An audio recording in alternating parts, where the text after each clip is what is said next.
네, 잘 오셨습니다. 자, 오늘은 제목이 좀 흥미롭습니다. 하나님이 행하실 수 없는 7가지. 하나님께서 행하실 수 없는 것이요, 우리에게는 엄청난 도움이 되는 것입니다. 하나님이 그러니까 7가지를 말씀드린 7가지를 행하시지 아니하심으로 이것이 우리에게는 엄청나게 유익된 일이 벌어집니다. 제가 이걸 위해서 읽은 책은 하나님이 행하실 수 없는 12가지. 이 책에서는 12가지로 있는데 제가 그것을 7가지로 우리에게 중요하다 싶은 것 7가지로 추렸습니다. 그래서 여러분 하나하나 이렇게 보시면서 어떤 신앙의 정리도 하시고, 그리고 오늘 이걸 통해서 모르는 것도 좀 아시는 그런 시간이 되었으면 좋겠습니다. 자, 첫 번째, 하나님은 배우실 수 없다는 것입니다. 혹시 이런 생각 한번 해보셨습니까? 하나님은 배우실 수가 없다. 이런 용어 자체가 아마도 처음일 것입니다. 하나님은 배우실 수 없습니다. 자, 왜 그러느냐? 하나님은 전능하다라고 이야기합니다. 하나님은 전능하신 분입니다. 전능하다는 말은 모든 능력을 소유한 것을 의미한다. 하나님의 능력은 모든 것을 할 수 있습니다. 자, 모든 것을 소유하고 있습니다. 성경에는 하나님은 무엇을 할 수 없다라는 문구가 들어있습니다. 자, 예를 들면 디모데후서 2장 13절에 우리는 미쁨이 없을지라도 주는 항상 미쁘시니 자기를 부인하실 수 없으시리라. 자, 민수기 23장 9절을 보면 하나님은 사람이 아니시니 거짓말을 하지 않으시고 인생이 아니시니 후회가 없으시도다. 그래서 이 성경에는 하나님이 못하시는 것, 하나님이 하실 수 없는 것, 자, 이런 것들이 이런 식으로 표현되어 있습니다. 자, 하나님은 아직 소유하지 않은 새로운 지식이나 정보가 존재하지 않습니다. 자, 하나님은 뭔가 모르는 게 있어서 새로운 정보, 새로운 지식을 터득하실 필요가 없다는 것입니다. 자, 시편 139편 1절 3절 보시면 여호와여 주께서 나를 살펴보셨으므로 나를 아시나이다. 주께서 내가 앉고 일어섬을 아시고 멀리서도 나의 생각을 밝히 아시오며 나의 모든 길과 내가 눕는 것을 살펴보셨으므로 나의 모든 행위를 익히 아시오니. 자, 여기 보면 하나님이 익히 아신다, 밝히 아신다, 모든 것을 다 아신다는 것입니다. 하나님이 아시는 것은 부분이 아니고 전체입니다. 전체. 우리 개인의 어떤 삶을 이야기할 때 김은동이라는 삶을 하나님은 전체를 다 아신다는 거죠. 지금 저는 아직 안 죽었습니다. 이 땅에 살고 있습니다. 그런데 하나님은 저희 인생의 전체를 아신다는 것입니다. 그래서 제가 어떤 일을 할까 하나님이 궁금해 하시고, 제가 어떤 다른 것을 할 때, 아하, 김은동이 또 이런 면도 있구나 라고 하실 일은 하나님께는 없다는 이야기입니다. 자, 그 다음 보시면 10편 계속 보시면 내가 은밀한 데서 지음을 받고 땅의 깊은 곳에서 기이하게 지음 받은 때에 나의 형제가 주의 앞에 숨겨지지 못하였나이다. 내 형질이 이루어지기 전에 주의 눈이 보셨으며 나를 위하여 정한 날이 하루도 되기 전에 주의 책에 다 기록이 되었나이다. 내가 태어나기 전에, 내가 어머니 모태에서 만들어지기 전부터 하나님은 다 아셨다. 그래서 다 아셨다. 책에 기록을 하셨다. 이 표현은 하나님이 모든 것을 다 아셨다. 그래서 하나님은 우리의 과거, 현재, 미래 이것을 전체를 다 보시고 아시는 분이십니다. 자, 하나님은 지구의 모든 사람을 알고 계신다. 현재의 일뿐 아니라 미래의 일도 아신다. 우리 시작부터 마지막까지 아신다. 자, 지구의 지금 인구가 한 80억이라고 이야기합니다. 80억의 그 인구 한 사람 한 사람의 전체를 다 아신다는 것입니다. 시작부터 마지막까지 모두를 아신다는 것입니다. 하나님께 세상을 이미 알고 계신 것이 아니라면 세상은 존재할 수 없었을 것이다. 이 아우구스티누스라는 참 위대한 하나님의 사람의 이야기입니다. 하나님이 모든 것을 알고 계시지 않았다면 지금처럼 이런 세상이 존재할 수 없었다는 것입니다. 이 말은 하나님은 다 아시니까 이 세상이 존재가 가능했다는 것입니다. 만약에 이 세상이 돌아가는 것을 하나님이 모르신다면 그러면 그것은 하나님이 아니시다는 것입니다. 그냥 불완전한 존재일 뿐입니다. 하나님은 완전한 존재라서 모든 사람의 모든 것을 다 아시고 세상의 모든 것을 다 아시는 하나님. 자, 그 밑에 보시면 하나님은 만물을 창조하시면서 만물의 실체를 이미 다 알고 계셨다. 그렇기 때문에 하나님께서 이미 소유하고 있지 않은 새로운 정보라는 것 자체가 존재하지 않는다. 이 표현이 중요한 표현입니다. 자, 하나님이 모든 것을 만드셨을 때에 하나님은 그 만드신 모든 것을 이미 다 아신다는 것입니다. 그래서 하나님이 뭘 이렇게 만드시면서 그 만드신 것에 대해서 뭔가 새로운 것을 알아야 될 일이 하나도 없다는 것입니다. 그러니까 우리는 그렇지 않습니다. 우리는 뭔가를 계획하고 뭔가를 해가면 이게 앞으로 어떻게 될지 우리도 모릅니다. 그래서 우리는 일을 하면서 사실은 아하, 이런 거구나. 실제로 우리 자신도 그렇습니다. 우리 자신도 사실은 우리를 잘 모릅니다. 우리가 뭔가를 하면서 내가 이런 존재구나. 우리는 하면서 자신을 알아갑니다. 그런데 하나님은 모든 것을 만드실 때 이미 그것을 다 알고 만드시고 그 일이 어떻게 되는가도 하나님은 다 아시기에 하나님은 새로운 지식과 정보가 전혀 필요하지 않다는 것입니다. 자, 하나님은 다 아신다. 우리에게는 엄청난 유익이 되죠. 만약에 하나님도 어떤 것은 모르신다 하면 그때부터 우리는 불안해집니다. 왜냐하면 하나님도 그걸 어떻게 하실지 우리가 모르기 때문에. 근데 하나님이 나를 다 아신다, 세상을 다 아신다. 결국은 하나님의 계획대로 다 되는 것입니다. 내 인생에 대해서 우리는 잘 모릅니다. 그런데 하나님께서 내 인생의 아버지 되시고 내 인생의 보호자 되신다는 그 사실 자체가 우리에게는 엄청난 힘이 되죠. 왜냐? 하나님은 내 인생을 다 아시기 때문에.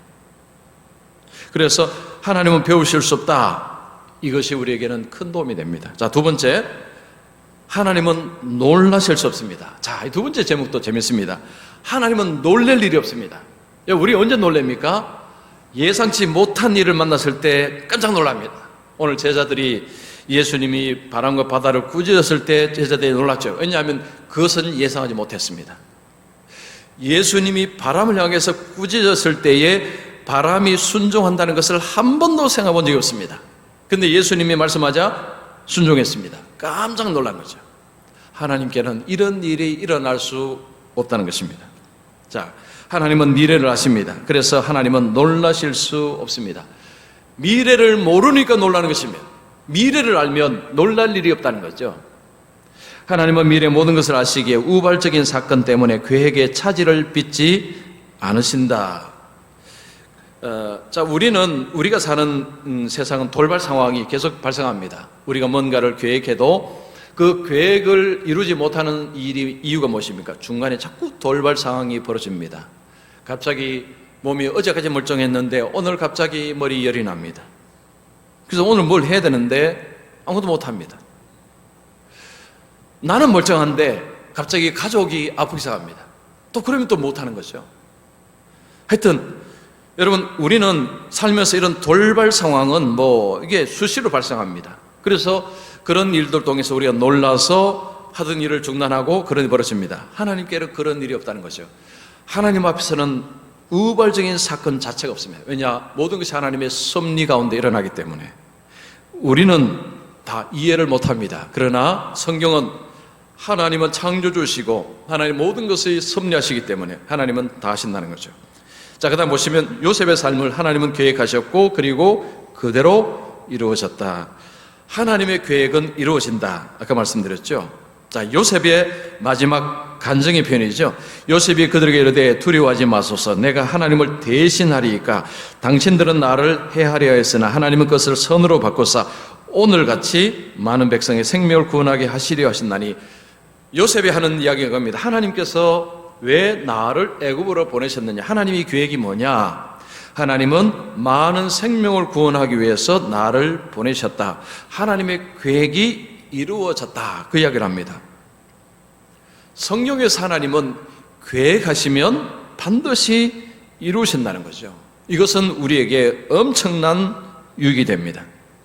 하나님의 말씀은 헛되이 돌아오지 않고 그 뜻을 이룬다는 말씀.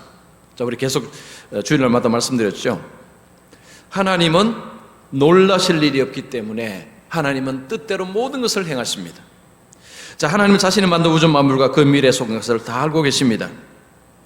이사야 말씀 44장 7절 보시면 내가 영원한 백성을 세운 이후로 나처럼 외치며 알리며 나에게 설명할 자가 누구냐 있거든 될 일과 장차 될 일을 그들에게 알릴지어다. 여러분, 장차 될 일을 이야기할 수 있는 사람이 누가 있습니까? 아무도 없습니다. 하나님만이 장차 될 일을 이야기할 수 있다는 것입니다. 그래서 하나님은 계획하시고 그 계획을 이루어 가시는데, 하나님의 그 이루어 가시는 것은 우리는 오늘, 내일, 모레라는 요 시간의 틀에 딱 매여 있지만 하나님은 전체의 계획을 가지고 계시니까 우리가 생각보다도 상당히 느릴 때가 많습니다. 예수님이 이 땅에 오셨을 때도 메시아 예언을 하시고 한참 뒤에 왔습니다. 그 백성들이, 이스라엘 백성들이 예수님이 오늘 오실까 내일 오실까 메시아가 오실까 그랬는데 그들 생각보다 한참 뒤에 오셨죠. 그래서 우리의 관점하고 하나님의 관점은 다릅니다. 그런데 하나님의 계획은 어쨌든 반드시 때가 되면 이루어진다는 것입니다. 자, 그 다음 하나님께서 장차 이런 일이 닥칠지 미처 알지 못하신 것처럼 보이는 내용도 성경에 있다. 자, 그러면서 여러분 이런 표현을 보면 이거 좀 이상하지 않습니까? 라는 표현입니다. 한번 보시면 사무엘상 15장 35절에 사무엘이 죽는 날까지 사울을 다시 가서 보지 못하였으니 이는 그가 사울을 위하여 슬퍼함이었고 여호와께서는 사울을 이스라엘 왕으로 삼으신 것을 후회하셨더라. 자, 후회하셨다. 이 표현을 딱 들을 때 하나님도 이 상황을 예상치 못했구나, 이렇게 해석을 하시면 안 된다는 거죠. 자, 이건 무슨 의미냐? 하나님의 안타까움. 그 사울이라는 어떤 왕이 이제 하나님의 뜻을 따라서 왕이 되고 난 뒤에 계속해서 이제 하나님의 어떤 말씀을 버리고 막 그렇게 이제 살지 않았습니까?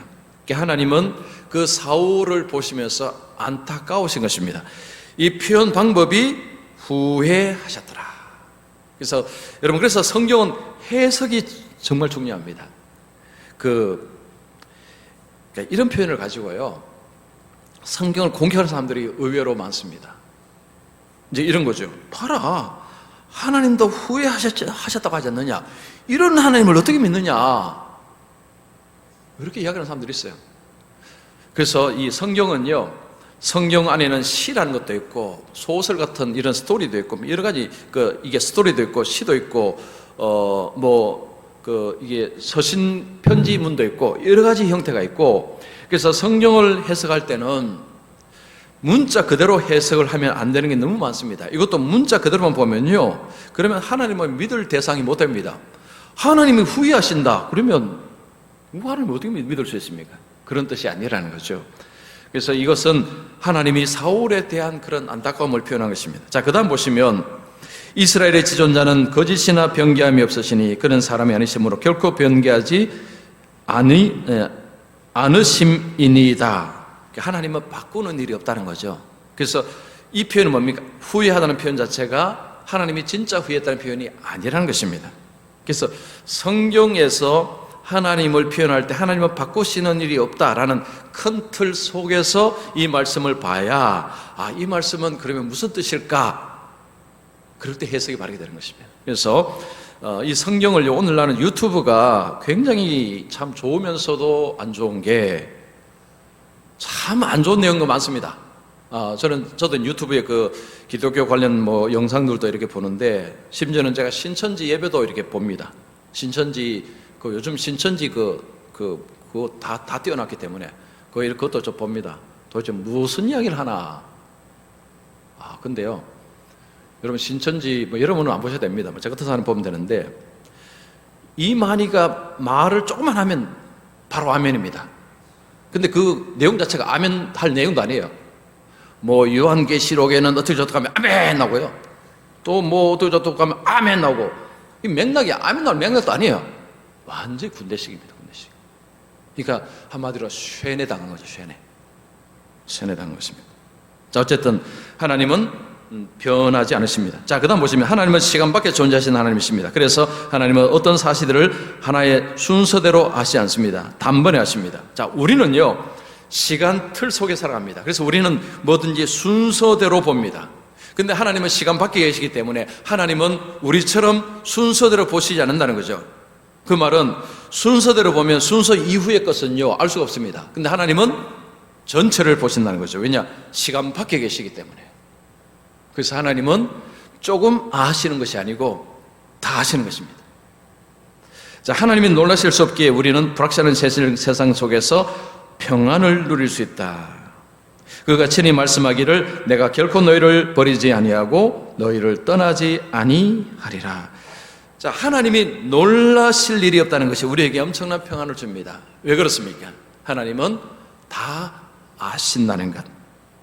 하나님은 나를 아신다는 것. 앞으로 내가 어떻게 될지 하나님은 다 아신다는 것. 그래서 우리는 하나님께 의존이 가능한 거죠. 그래서 왜 우리가 하나님을 의존하는 것이 이것이 가능하냐? 하나님은 다 아시기 때문에. 하나님은 내가 앞으로 어떻게 될지 하나님도 몰라서 저 뒤에서 이렇게 지켜보셔야 되는 하나님이 아니라는 것입니다. 하나님은 이미 다 안다는 거죠. 자, 그 다음 세 번째입니다. 하나님은 마음을 바꾸실 수 없다. 이 앞부분하고 연결되는데 한번 보겠습니다. 인간은 마음을 자꾸 바꿉니다. 자신의 마음을 자신도 모릅니다. 자, 이건 우리가 다 아는 내용입니다. 우리는 마음이 조석간에 아침 저녁으로 계속 바뀝니다. 아침에는 긍정적으로 생각하다가 저녁에 갑자기 부정적인 생각을 하게 되고 그 다음날 하룻밤 자고 나면 또 긍정적인 생각하고 또 중간에 지쳤다 저녁 때는 부정적인 생각하고 또 지난달에는 굉장히 밝았다가 이번 달에는 굉장히 우울했다가 왜 그렇습니까? 요즘 어떠세요? 자, 요즘 우리 요즘 어떻게 좀 요즘 이렇게 마음이 이렇게 좀 긍정적이게 밝고 좀 요즘 어떻게 이렇습니까? 자, 자신도 잘 모르죠. 자, 그러다 보시면 하나님은 우리와 같지 않으시다. 절대로 마음을 바꾸시지 않는다. 하나님은 불변하신다. 그러니까 아까도 말씀드렸지만 하나님은 바꾸시지 않습니다. 후회하실 일이 없습니다. 마음을 어제 마음먹었다가 아이쿠 내가 잘못 생각했구나 오늘 바꾸실 일이 없습니다. 사무엘상은 앞에 봤으니까 밑에 보시면 하나님은 완전한 분이십니다. 완전한 존재에게 변화라는 것은 불가능합니다. 왜냐하면 변화는 덜 완전한 불완전한 존재에게 존재라는 뜻이기 때문입니다. 하나님은 완전하다. 완전하다는 의미는 불변하다는 것입니다. 변화가 없다는 것입니다. 사람은요 변화가 있어야 됩니다. 그래야 부족한 부분도 이렇게 채우고 살죠. 근데 사람이 변화가 없다. 위험합니다. 하나님은 변화하신다. 위험합니다. 우리에게 위험합니다. 하나님은 변화가 없다. 우리에게 좋습니다. 왜냐? 그 말은 하나님은 완전한 존재다라는 이야기죠. 자, 그 다음 보시면 하나님은 새로운 정보를 수집하는 일이 없기 때문에 외부적인 요인으로 마음의 변화가 일어날 가능성이 없다. 우리의 마음의 변화가 일어나는 주된 요인은 외부에서 정보가 들어오기 때문입니다. 그래서 이제 텔레비전 보다가 갑자기 마음에 막 변화가 일어나는 거죠. 여러분 텔레비전 어떤 소식을 듣는데 굉장히 비극적인 소식을 듣거나 그러면 마음에 이제 막 분노가 일어날 수도 있고 아니면 어떤 정보로 인해서 아이고 내가 잘못 생각했구나 그러면서 자신의 어떤 마음의 것을 새롭게 바로 이게 수정하기도 합니다. 그래서 외부의 정보가 들어와서 우리의 마음의 변화가 일어나는데 하나님은 그럴 일이 없다는 거죠. 왜냐하면 하나님께는 외부 정보가 필요가 없습니다. 왜냐? 다 알기 때문에. 자, 성경에는 하나님께서 마음을 바꾸시는 것 같은 말씀이 나옵니다. 자, 저렇게 보시면 여호와께서 뜻을 돌이키사 말씀하신 화를 그 백성에게 내리지 아니하시니라. 자, 이 말씀 보면 하나님이 바꾸셨네. 하나님이 생계획을 바꾸셨네. 라는 표현이 드는데 자, 이걸 알기 위해서는 13절을 봐야 됩니다. 13절 보시면 주의 종 아브라함과 이삭과 이스라엘을 기억하소서 주께서 그들을 위하여 주를 가리켜 맹세하여 이르시기를 내가 너희의 자손을 하늘의 별처럼 많게 하고 내가 허락한 이 온 땅을 너희의 자손에게 주어 영원한 기업이 되게 하리라 하셨나이다. 자, 모세의 기도죠. 하나님께서 이 우리 민족 이제 유대인 이스라엘 백성을 통해서 하나님이 하늘의 별처럼 하신다고 약속하지 않았습니까? 그러면 하나님 이 계획 그대로 갖고 가야 됩니다. 그런 이야기죠. 그래서 이 모세 기도는 뭐냐면 하나님 바꾸시면 안 됩니다 라는 것입니다. 그래서 결론적으로 하나님이 안 바꾸신 거죠. 그런데 뜻을 돌이키사라는 표현 자체는요, 이걸 이렇게 합니다. 이 성경은 사람을 보는 것입니다. 사람이 보는 것입니다. 그래서 사람이 볼 때에 하나님을 이해할 수 있는 언어적인 방법입니다. 그러니까 우리가 하나님 이걸 보면서 우리는 그렇게 생각하죠. 와, 하나님께서 참 마음이 아프셨겠다. 이런 것을 알 수 있는 표현이 이런 표현입니다. 진짜 하나님 마음을 돌이켰다는 게 아니고 참 이스라엘 백성들이 참 대단하다. 어떻게 이렇게까지 이런 식으로 하나님을 반역하고 이렇게 할 수 있는가라는 것을 깨닫게 해주는 표현법입니다.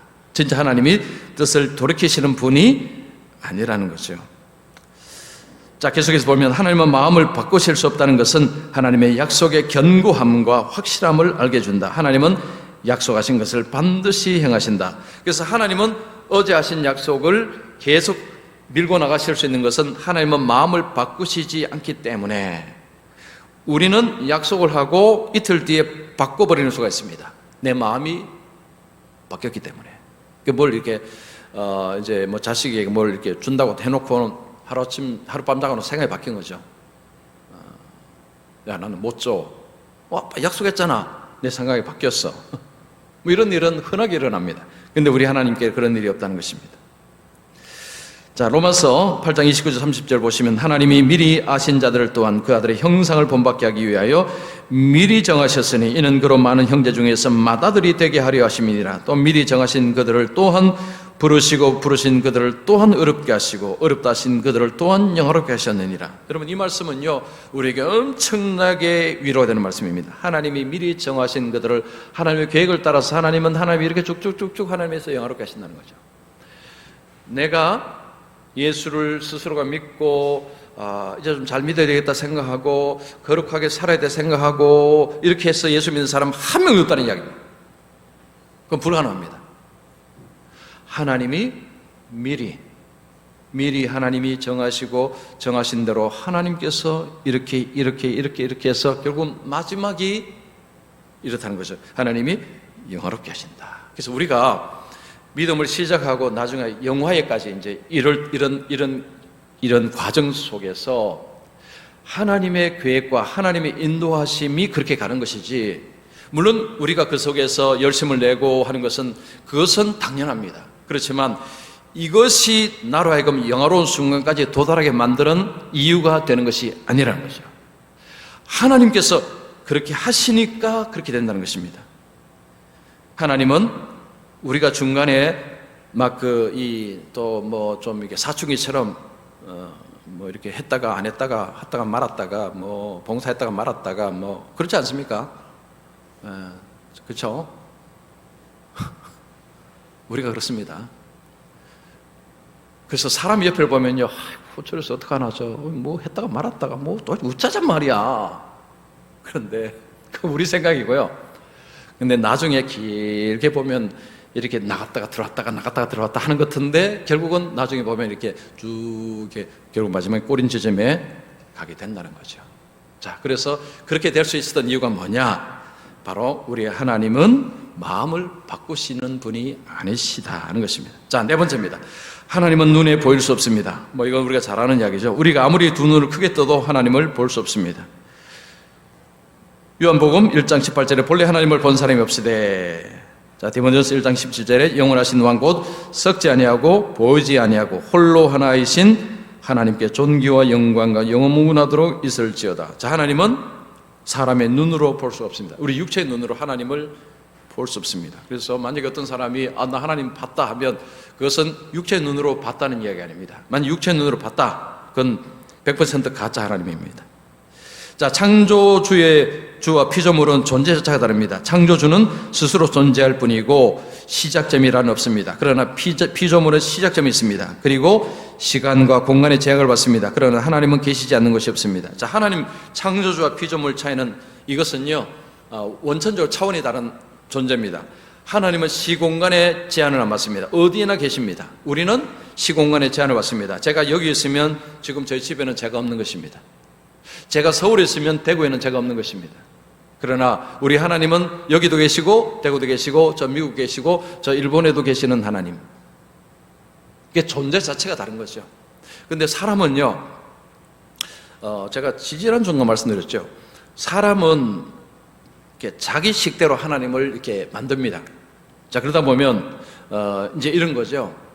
이건 하나님이 모를 거야. 그러니까 교회에 오면 뭐 하나님이 다 보신다고 생각할지 모르지만 이제 교회 바깥에서 은밀한 공간에 들어가면 이건 하나님이 모를 거야 생각하고 죄를 짓는 것입니다. 그 하나님에 대한 오해죠. 근데 거기도 하나님이 계시는 것입니다.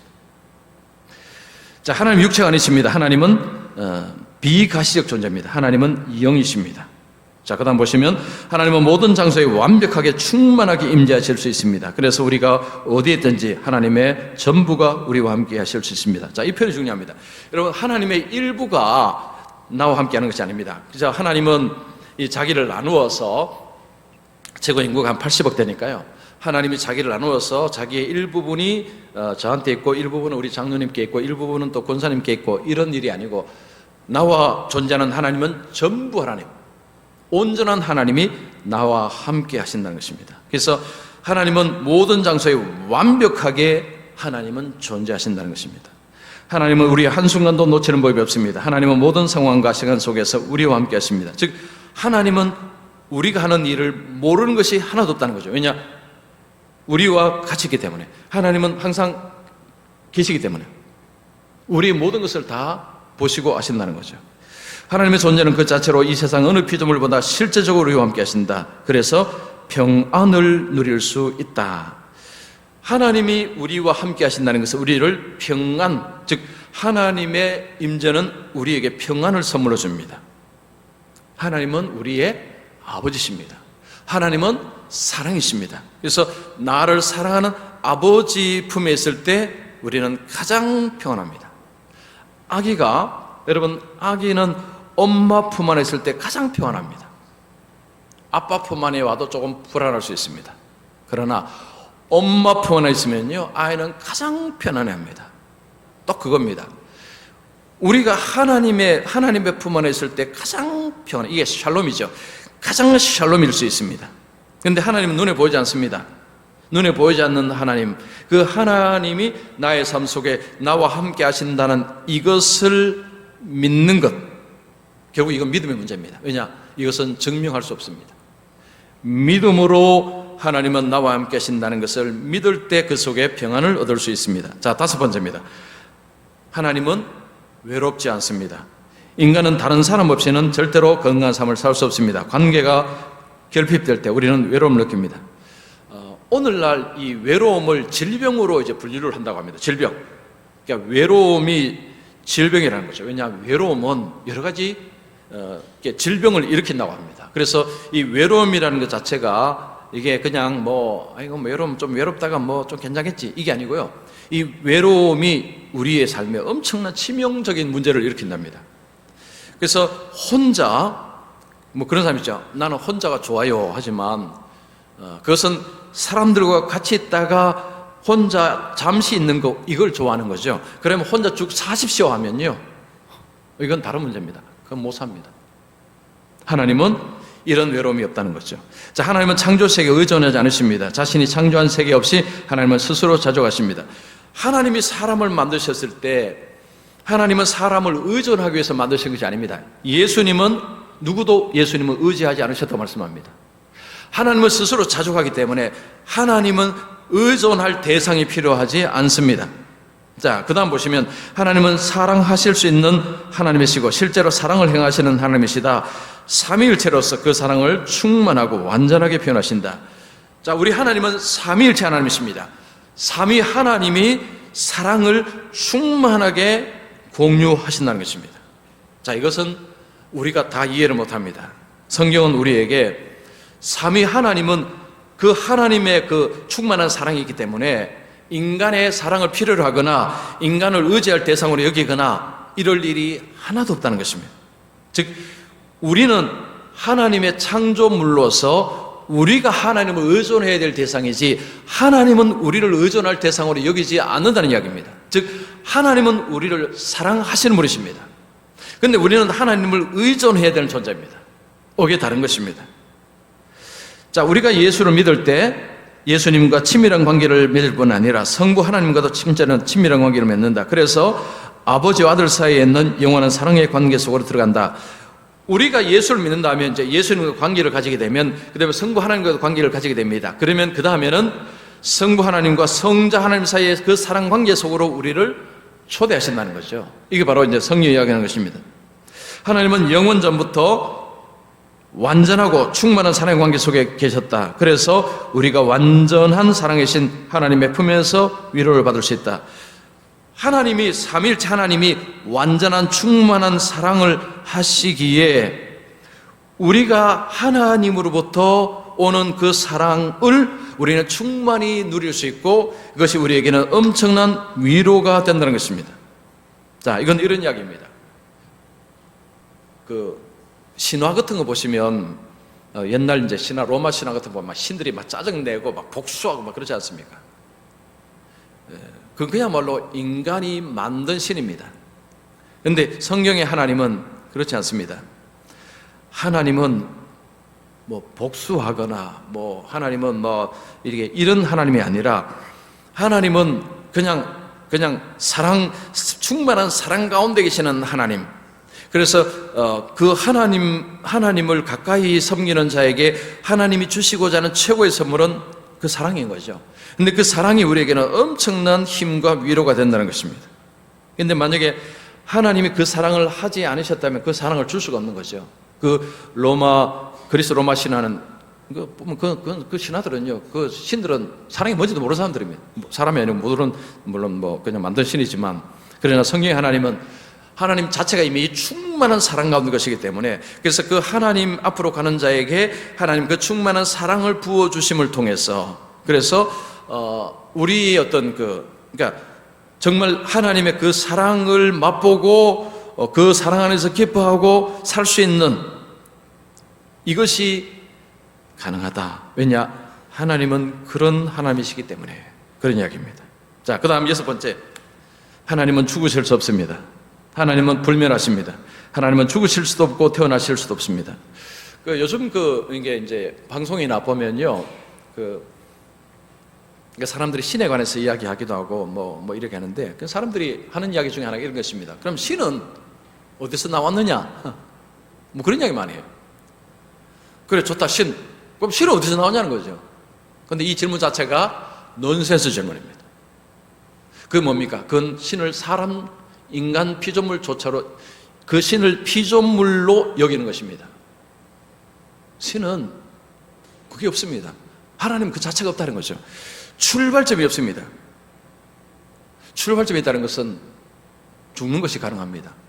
출발점이 없어야 영원하고 죽는 일이 없는 것입니다. 근데 자꾸 사람들은요, 성경을 훼손하기 위해서 좋다, 신이 있는데 그러면 신은 어디서 나왔느냐? 그거 모르잖아. 그 신을 어떻게 믿어? 그런데 만약에 출발점을 안다면 그 신을 어떻게 믿습니까? 출발점이 있다는 것은 끝이 있다는 이야기거든요. 그러니까 말 자체가 논리적으로 넌센스입니다. 근데 사람들 그 말 듣고 그렇네, 출발도 못하는 신을 그거 어떻게 믿어? 하는데 그게 말이 안 되는 말입니다. 출발점이 없어야 믿을 수 있는 신입니다. 자, 하나님 모세에게 이르시되 나는 스스로 있는 자니라. 하나님이 이르시되 나는 알파요 오메가라. 처음과 끝이라는 거죠. 이제도 없고 전에도 없었으며 장차 올 자 전능한 자라. 알파 오메가라는 것은 사람이 말한 처음과 끝이라는 게 아니고, 하나님은 이 세상의 처음 모든 것을 주관하는 분이라는 것입니다. 하나님 전에도 계시고 이제도 계신다. 하나님은 늘 필연적으로 존재하시는 분이십니다. 하나님은 늘 존재하십니다. 우리는 존재하다가 사라집니다. 그러나 하나님은 늘 존재합니다. 자, 그 다음에 시공간 밖에서 초월적으로 다스리는 창조주 하나님은 시공간 안에 묶여있는 우리 피조물들이 결코 존재할 수 없는 방식으로 영존하신 하나님은 영원히 시공간 밖에서 존재하십니다. 하나님은 무한하시고 영원하시며 우리에게 늘 새롭고 충만한 복을 채워주실 수 있습니다. 하나님은 항상 살아계시에 우리에게 영원한 삶을 주실 수 있습니다. 자, 영원의 개념은 어디서 왔느냐? 하나님이 영원하기 때문입니다. 그래서 보통 사람들이 영원의 개념을 어떻게 생각하냐면 오래 사는 것으로 생각합니다. 오래 사는 것. 여러분, 오래 사는 건 영원 아닙니다. 영원은요, 시공간을 초월하는 것입니다. 이게 영원입니다. 그래서 그냥 영원하면 오래 길게 사는 것, 아이고 지겨워라. 100년도 지겨운데 얼마나 오래 살아야 돼? 이러니까 힘들어.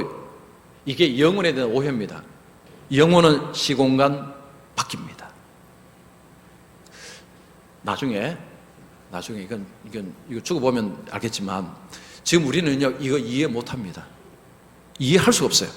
그런데 하나님은 영원하시니까 우리에게 영원을 주실 수 있습니다. 만약에 하나님이 영원하지 않는다면 우리에게 영원을 준다는 것은 전부 거짓말입니다. 그래서 오늘 오전에 말씀드렸지만 하나님을 모르면 여러분 신앙생활은 덮어놓고 하게 됩니다. 이런 하나님을 알게 되면요 성경의 이야기가 다 받아들여집니다. 이해가 되는 거죠. 아, 그렇지, 맞아, 옳지. 그래서 여러분 신앙이 성장한다 한다면요 성장하면 할수록 성경이 이해가 더 잘 됩니다. 그전에는 이 말씀이 왜 이러는가 싶었는데 나중에는 아, 그렇구나. 이게 신앙이 성장했다는 증거입니다. 자, 그 다음 마지막입니다. 하나님은 거짓말 하실 수 없습니다. 성경은 하나님은 진실하신 분이라고 소개합니다. 하나님 말씀은 진리입니다. 히브리서 6장 18절에 하나님이 거짓말을 하실 수 없는 이 두 가지 변하지 않는 못할 사실로 말미암아 앞에 있는 소망을 얻으려고 피난처를 찾은 우리에게 큰 안위를 받게 하려 하심이라. 하나님이 거짓말 하실 수 없는 것으로 우리는 큰 소망과 안위가 있다고 이야기합니다. 진리신 하나님 행하시는 모든 것이 진리를 땅을 행합니다. 그래서 일체 거짓이 없었습니다. 하나님이 거짓말 하실 수 없다는 것은 하나님이 진리를 땅에서 쭉 그 진리를 통해서 하나님이 일하신다는 것을 보증하는 것이 하나님이 거짓말 못한다는 것입니다. 자, 그 다음에 세상 거짓말로 인해 파멸을 치닫고 있습니다. 거짓말을 폭력행위입니다. 자, 예수님께서 말씀하셨죠. 너희는 너희 아비 마귀에게서 났으니 너희 아비의 욕심대로 너희도 행하고자 하느니라. 그는 처음부터 살인한 자요 진리가 그 속에 없으므로 진리에 서지 못하고 거짓을 말할 때마다 저것으로 말하나니 이는 그가 거짓말쟁이요 거짓의 아비가 되었습니다. 사탄의 특징은 거짓말입니다. 사탄은 인간을 파괴하는 자입니다. 왜냐? 거짓말쟁이기 때문에. 자, 그 다음 하나님은 거짓말 하실 수 없기에 하나님은 온전히 선하신 분이십니다. 그래서 하나님 우리를 넘어뜨리기 위해서 유혹하거나 시험하지 않으십니다. 하나님은 완전한 선이십니다. 그래서 하나님은 거짓이 없습니다. 그 하나님을 믿는다는 것은요 하나님께서 나에게 악을 행하실 수 없다는 것을 전제합니다. 하나님이 완전한 선이다. 그 말은 하나님이 나에게 악을 행하실 수 없다는 이야기입니다. 이것은 우리에게 엄청난 힘이 되는 거죠. 그러면 만약 어떤 사람이 있습니다. 이 사람이 정말로 돈도 많고 여러 가지 좋습니다. 그런데 이 사람은 악을 행할 수 없습니다. 그러면 우리는 무조건 그 사람이 들어붙어야 됩니다. 근데 세상은요 그런 사람 한 명도 없어요. 그래서 겉은 멀쩡하다고 해서 저 사람 돈 많네 붙었다가 나중에 큰 거 다칩니다. 그러나 하나님은 원천적으로 악을 행하실 수 없는 분이기 때문에 붙으면 무조건 유익입니다. 이게 그런 논리입니다. 자, 그 다음 보시면 하나님은 거짓말을 하실 수 없게 약속을 반드시 지키십니다. 하나님은 약속을 기업으로 받는 자들에게 그 뜻이 변하지 아니함을 충분히 나타내시고 그 일을 맹세로 보정하셨나니. 자, 하나님은 이렇게 맹세하신다. 하나님의 맹세는요 하나님 목숨 걸고 하시는 것입니다.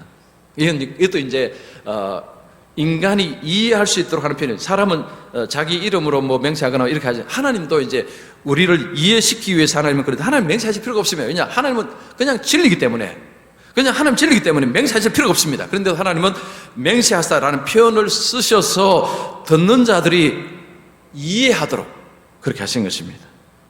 하나님은 거짓을 행하실 수 없기 때문에 미래와 현재 모든 실체가 반드시 그 분의 말씀을 따를 것이다. 그분의 말씀 따를 것이죠. 그래서 하나님은 현재 미래에도 결국은 하나님은 말씀대로 하실 것입니다. 그래서 우리가 말씀을 따른다는 것은 하나님의 계획 속에 따른다는 것이고, 그리고 하나님은 선하신 분이기에 결국은 하나님의 계획대로 선한 결과를 맞을 것이다. 성경에 그런 약속들로 많습니다. 그래서 왜 예수를 잘 믿어야 되느냐? 끝이 좋기 때문에. 여러분, 종교는요, 이슬람교도 말씀드리고 불교도 말씀드렸지만 그렇지 않습니다. 그런 약속을 하지 않습니다. 성경은 그 약속합니다. 하나님께 붙으시면, 즉 주 안에 있으면 마지막은 영화다, 마지막은 승리다, 마지막은 성공이다. 이게 성경의 약속입니다. 근데 이 약속을 어떻게 믿을 수 있느냐? 하나님은 거짓말을 못하시기 때문에. 그래서 하나님의 성품을 알게 되면 하나님의 진리가 그대로 된다는 것을 믿을 수 있고, 그러면 하나님의 말씀을 따라서 사는 것이 가능해진다는 거죠. 그래서 정리하자면, 자, 7가지, 하나님은 행하실 수 없는 것 7가지는 전부 우리에게 유익됩니다. 그러니까 이것은 하나님이 어떤 분이신가를 참 이 책의 저자가 정리를 참 잘했고요. 저도 이걸 책을 보면서 아주 참, 야, 이거 기가 막힌 책이다. 제가 책을 많이 읽었지만 또 이런 책은 또 처음이었습니다.